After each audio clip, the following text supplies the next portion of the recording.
Hello everyone, welcome to Venus kitchen. ఈరోజు వీడియోలో temple style ప్రసాదం దధ్యోదనాన్ని ఎలా ప్రిపేర్ చేసుకోవాలో చూద్దాం. దసరా నవరాత్రుల్లో ఒకరోజు అమ్మవారికి ఈ ప్రసాదాన్ని నైవేద్యంగా సమర్పిస్తారు. అటువంటి ఈ ప్రసాదాన్ని టెంపుల్ స్టైల్లో పర్ఫెక్ట్ కొలతలతో ఎలా ప్రిపేర్ చేసుకోవాలో చూద్దాం. ఇలాంటి మరిన్ని రెసిపీస్ కోసం వీడియో కింద ఉన్న రెడ్ కలర్ సబ్స్క్రైబ్ బటన్ ద్వారా వీనస్ కిచెన్ ఛానల్ని సబ్స్క్రైబ్ చేసుకోండి. పక్కనే ఉన్న బెల్ ఐకాన్ని కూడా యాక్టివేట్ చేసుకున్నట్లయితే నేను వీడియో పోస్ట్ చేయగానే మీకు నోటిఫికేషన్ వస్తుంది. టెంపుల్ స్టైల్లో దధ్యోదనాన్ని ప్రిపేర్ చేయడం కోసం ముందుగా కుక్కర్లోకి 1 కప్పు వరకు రైస్ని తీసుకోవాలి. రైస్ని వాటర్తో క్లీన్ చేసుకున్న తర్వాత ఏ కప్పుతో అయితే రైస్ని తీసుకున్నామో అదే కప్పుతో 2.5 కప్పుల వరకు వాటర్ని వేసుకోవాలి. ఈ రైస్ని ఒక అరగంట పాటు నానబెట్టుకున్న తర్వాత కుక్కర్ మూత పెట్టుకుని స్టవ్ ఫ్లేమ్ని మీడియంలో ఉంచుకుని 3 నుంచి 4 విజిల్స్ వచ్చేంత వరకు ఉడికించుకోవాలి. 3-4 విజిల్స్ తర్వాత స్టవ్ ఆఫ్ చేసుకుని ఈ కుక్కర్ స్టీమ్ వచ్చేలోపు మళ్ళీ అదే స్టవ్ మీద చిన్న ప్యాన్ని పెట్టుకుని అందులో 2 టేబుల్ స్పూన్ల నెయ్యిని వేసుకోవాలి. నెయ్యికి బదులుగా నూనెనైనా ఉపయోగించుకోవచ్చు. ఇప్పుడు ఇందులో 1 టీ స్పూన్ ఆవాలు, 1 టేబుల్ స్పూన్ శనగపప్పు, 1 టేబుల్ స్పూన్ మినపప్పును వేసుకుని వీటిని కొద్దిగా ఫ్రై చేసుకోవాలి. ఇవి ఫ్రై అయిన తర్వాత ఇందులో 3/4 టీ స్పూన్ మిరియాలను కూడా వేసుకోవాలి. అలాగే 1 టీ స్పూన్ జీలకర్రను కూడా వేసుకుని వీటిని ఒకసారి ఫ్రై చేసుకుని ఇందులోనే 2 ఎండుమిరపకాయలను అలాగే సన్నగా తరిగిన 1 పచ్చిమిర్చిని వేసుకోవాలి.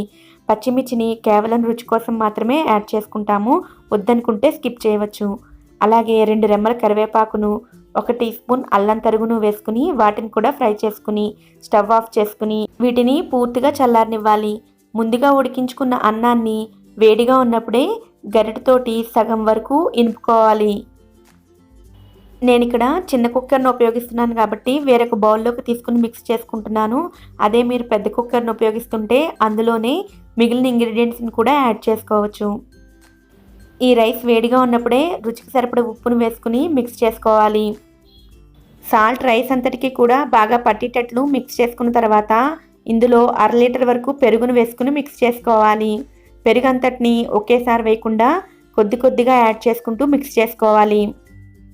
పెరుగంతా బాగా కలిసేటట్లు కలుపుకున్న తర్వాత ఇందులో 1/2 లీటర్ పాలను కూడా వేసుకుని మిక్స్ చేసుకోవాలి. దధ్యోదనాన్ని ప్రిపేర్ చేయడం కోసం 1 కప్పు రైస్కి 1/2 లీటర్ పాలు, 1/2 లీటర్ పెరుగు పడతాయి. పాలను వేసుకుని మిక్స్ చేసుకున్న తర్వాత ఇందులో 1 టీ స్పూన్ వరకు వేయించి పొడి చేసిన సొంటి పొడిని వేసుకోవాలి. టెంపుల్ స్టైల్ దధ్యోదనంలో సొంటి పొడిని ఖచ్చితంగా వేస్తారు.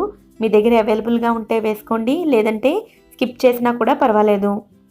సొంటి పొడి వేసుకోవడం వలన దగ్గు, జలుబు, గొంతు నొప్పి లాంటి వాటి నుండి ఉపశమనం కలుగుతుంది. అలాగే ఇందులో ముందుగా వేయించుకున్న పోపు దినుసులను వేసుకుని 2 టేబుల్ స్పూన్ల సన్నగా తరిగిన కొత్తిమీరను కూడా వేసుకోవాలి. ఇప్పుడు వీటన్నిటిని కూడా బాగా కలిసేటట్లు మిక్స్ చేసుకోవాలి.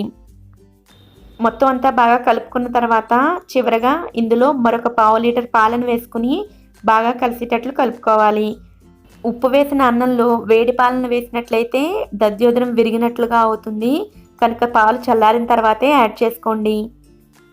ఇలా ప్రిపేర్ చేసిన ఈ దధ్యోదనం ప్రిపేర్ చేసిన వెంటనే కొంచెం పలచగా అనిపించవచ్చు, చల్లారిన తర్వాత బాగా దగ్గర పడుతుంది. ఈ టెంపుల్ స్టైల్ దధ్యోదనాన్ని మీరు కూడా తప్పకుండా ఇంట్లో ట్రై చేసి అమ్మవారికి నైవేద్యంగా సమర్పించండి.